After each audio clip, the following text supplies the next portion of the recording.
Hello and welcome, everybody. I'm Kara Adams, your host for IUSTV Sports Before the Basket. I'm joined by Audrey Hausberger and Brianna Ballog. Ladies, thanks so much for coming on. It's been a big week for the Indiana women's basketball team, improving to 18-1, their best start in history. We've got a lot to break down from their win against Michigan on Monday and a lot to talk about as they'll take on number 2 Ohio State. After beating a tough Illinois team, the road ahead would only get worse.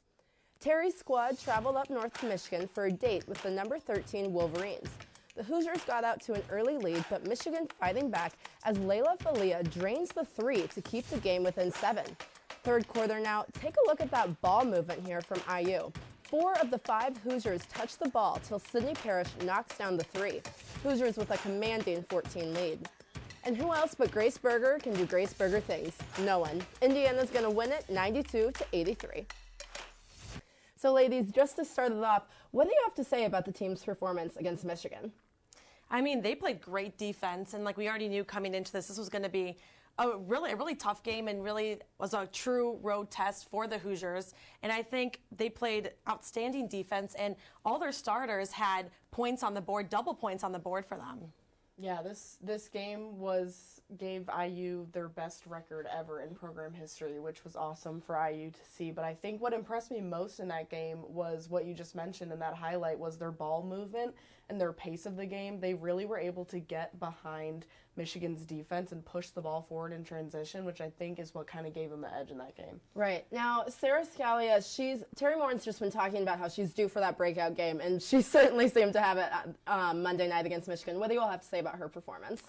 Yeah, I mean, I totally agree with Terry Morin. She was due for so long, and she always had those small contributions out there, but she never really, I guess, found her footing with the Hoosiers yet, and she had 19 points, obviously a season high for her, so she was due. No, this was her first game since, I think, December 18th that she scored in double digits, so she's kind of been like a stealthy kind of presence on the court, and I kind of want to compare her to Allie Papberg a little bit.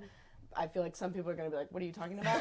But I think when Allie was here, she was always present in the game. Like, she always had some sort of contribution, but she wasn't always flashy. And I think this was the flashiest game that Sarah has had as a Hoosier. But even when she's not having those flashy games, she's able to make herself and her presence known. She does other things. She moves the ball around.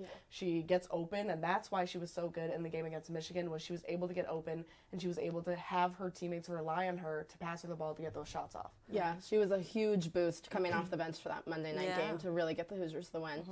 Now, the Hoosiers only want to keep that momentum going, and here's what head coach Terry Morin has to say on her team's upcoming match with number 2 Ohio State. You win games without some of those guys that are, very instrumental in your success. And then, trust me, it happens, it's contagious. When you win, it kind of snowballs and you just keep winning, and everybody feels very confident. So now that we've heard what head coach Terry Morin is looking for, Audrey, what key matchups do you think are going to be vital in this game against Ohio State? Well, I think when you look at the team as a whole, this is a very offensively strong team, but also they're a very defensively scrappy team. They average 13 steals per game, which is an insane amount. I think IU averages like 9. So I'm kind of interested to see how OSU's guard Taylor Micasell does defensively against Grace Berger and Chloe Moore-McNeil, and to see kind of how Berger and Moore-McNeil kind of control the ball, and if they're able to keep it in their possession with that full court press that we're probably going to see from Ohio State and from Taylor Micasell. So I'm interested to see how that kind of dynamic is when they first inbound the ball. Yeah, I agree. Taylor Micasell is who I'm looking for specifically because she's the leading scorer for Ohio State with about 18 points per game. And Ohio State is the second best offense in the league, and Indiana's literally right behind them. So I think this is going to be kind of offensive heavy and defensive heavy, so it should be really interesting to see. Now, Brianna, back to you. So IU's coming into this game with a lot of momentum after Monday night's win, but Ohio State's coming off of that loss. What do you think the dynamic will kind of be? Because Indiana just wants to keep on rolling, but Ohio State really wants to get back on the win streak. Yeah, I think both teams really want it no matter what, because, I mean, obviously Ohio State's coming off that loss from they were there on their home court against Iowa, and then they lost, and then Indiana's been on a roll with wins and coming off that top road win against Michigan. So I think it means a lot to both of these teams to win. And Terry Morin mentioned how they're a dangerous team, especially coming off a loss to Iowa. They're gonna be wanting for that win for sure. So I think it's a lot on the line for both teams, and they're fighting to take that spot in the Big Ten, number one. Yeah, there really is a lot on the line in this game because Indiana, Ohio State, and Iowa are all tied for the Big Ten in first place right now with 8-1 in the season, both with one, or all three of them with one loss. So this game is really going to determine which one falls to second place.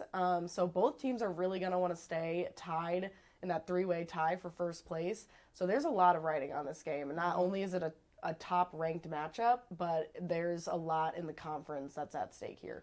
Yeah, and hopefully Hoosier Faithful will make it out for that game tomorrow night. It should be a fun atmosphere as well in Assembly Hall. Yeah, but ladies, thank you so much for coming on. And for our crew of Andrew Briggs and Evan Kamiko, as well as the talented Brianna Ballog and Audrey Hausberger, I'm Kara Adams, and thank you so much for tuning in to Before the Basket. Will Indiana top the Big Ten after tonight? Tune into the game to find out.